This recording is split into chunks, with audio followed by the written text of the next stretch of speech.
Pallati i Kulturës Asimvokshi u mbush me emocion, kujtesë dhe ndjeshmëri të thellë në nder të një prej figurave më emblematike të artit shqiptar, Mirush Kabashi. Ngjarja një ditëlindje pa Mirush Kabashin, një përkujtim i veçantë që bashkoi artin, familjen dhe dashamirësit për të sjellë në jetë frymën e një artisti që kur nuk u largua nga skena as pas ndarjes nga jeta.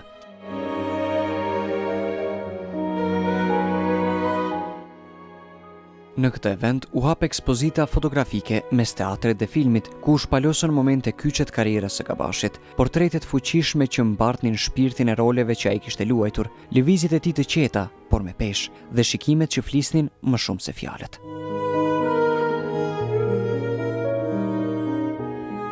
Një tjetër gur themeli i kësaj mbrëmje ishte promovimi i librit Mirush Kabashi, Sokrati Shqiptar, me autore Driada Dervishin, një herazi regjizore teatri, shkrimtare dhe organizatore e këtij eventi. Në një bisedë të ngrohtë, Dervishi ndau për kamerën emocionet dhe përgjegjësinë që kishte marrë mbi supe për ta mbajtur të gjallë kujtimin e një artisti që për të ishte me shumë rëndësi. Për hir të vërtetës, ka nisur me intervistën e fundit që Mirush Kabashi ka dhënë në teatrin Aleksandër Mojsiu, një teatr ku ai hodhi hapat e parë të roleve të tij aq të spikatur në teatr që më pas do të vijonin dhe do të arrinin pjekurinë, po ashtu për publikun e gjerë në kinema, dhe fill mbas kësaj interviste për hir të arsyeve që tashmë i dim, të smundjes që në një farë mënyrë Mirushi i rezistoi që të mos i dorëzoi deri në fund, u shfaq intervista dhe Mirushi nuk arriti dot ta shikonte. Aty familja e Mirushit, bashkëshortja e tij e cila kishte ruajtur një biografi mjaft të pasur për gati 20 vitesh, mendoi që ne ta vijonin dhe ta çonin më tej, pikërisht për ta evidentuar trashëgiminë e tij artistike, trashëgiminë që Mirushi ka lënë jo vetëm në teatr, në kinema, por edhe në televizion. Në skenë, emocionet e familjes u ndjen thellë. Mendi Kabashi, vajza e madhe e aktorit, foli për babain e saj si një njeri i jashtëzakonshëm, i përkushtuar ndaj artit dhe familjes.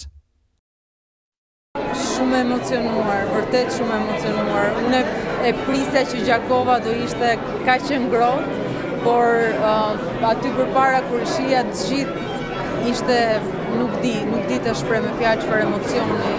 Të shohësh që akoma i mat pritet me njëjtën ngrohtësi dhe kur nuk është më mes nesh, njerëzit vinë duan ta shohin, ta dëgjojnë zërin. Fakti që fjala e tij nuk do të hesht kurrë është një privilegj, krenari dhe një nder shumë i madh për ne si familje. Ndërsa Madeline Kabashi, mbesa e vogël, me sinqeritetin e saj të pafajshëm, ndau pak fjalë për ne. Është shumë e mirë, unë do gjyshin e unë shumë, edhe... Kënaqe? Po.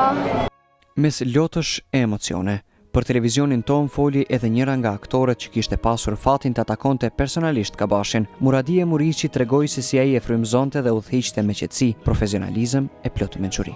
Paradoksale, është e vështirë për t'u përcjellë. Mungesa e tij vret. Një aktor i pazavendësueshëm. Kom pas rastin me njoftë edhe kur ishte në jetë. Kemi pas biseda të mira me zveti, kemi kalu mirë sa jemi taku.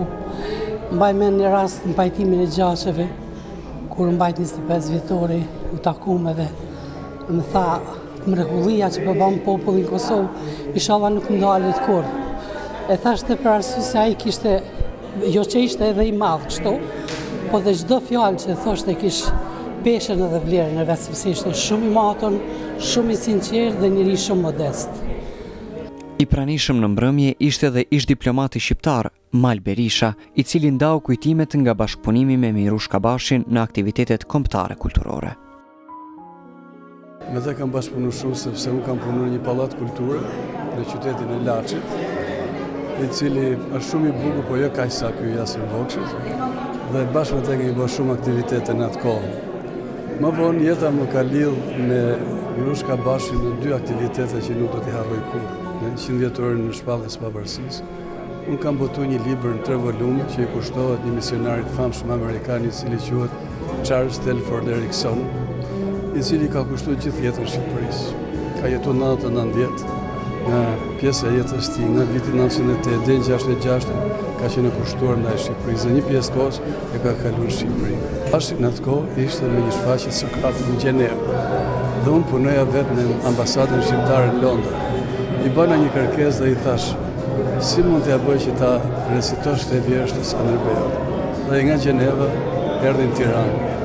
Dhe poema u recitu nga dy njerëz, njëri aktor i famshëm, siç ishte Mirushi, dhe tjetri ishte nipi i Eriksonit, Polli, i cili recitoi në gjuhën angleze.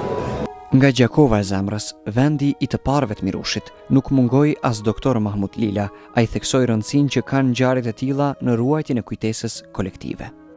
Natë e mrekullueshme, ishte kënaqësi me marrë pjesë në kësi evente, se me ditë një biografi të një kolosi të artist, në çdo niveli, të gjitha ato vujtje, të gjitha ato probleme, e ka arrit kulmin e atyne që e ka planifiku. Ishte mrekulli edhe sot, une kom pas edhe kontakt me te, si artist i njohur, botënor, më thonë.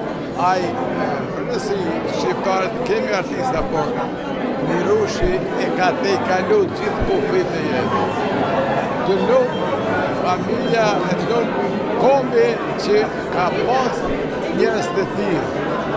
Kulmi emocional i mbrëmjes erdhi me shfaqjen e filmit dokumentar 100 maska një shpirt, një portret artistik i ndërtuar nga regjizori Eldior Markaj, i cili në çdo sekuencë solli një tjetër dimension të Mirush Kabashit. Nga maskat e shumta që kishte veshur në skenë, ai kishte një shpirt vetëm, të sinqert, të thellë dhe të pavdekshëm. Jo, ai në thelbin e tij ka një apushim, ne themi shpesh që duhet të gjetur punës të duhet gjetur njeriu. Dhe jo duhet gjetur njeriu të puna. Ti nuk mund të quhesh njeri me një dignitet dhe një personalitet tënde, kur ti nuk vendosesh. Një ditëlindje pa Mirush Kabashin nuk ishte një lajm të mirë, ishte një rikthim në kujtesë, një ndjenjë, një vlerë. Në skenën e Pallatit të Kulturës në Gjakov, zëri Mirush Kabashit u ndje më i fortë se kurrë, jo nga goja e tij, por nga lotët, buzëqeshjet, fjalët dhe duartrokitjet që e shoqëruan për herë të fundit, si çdo natë premier.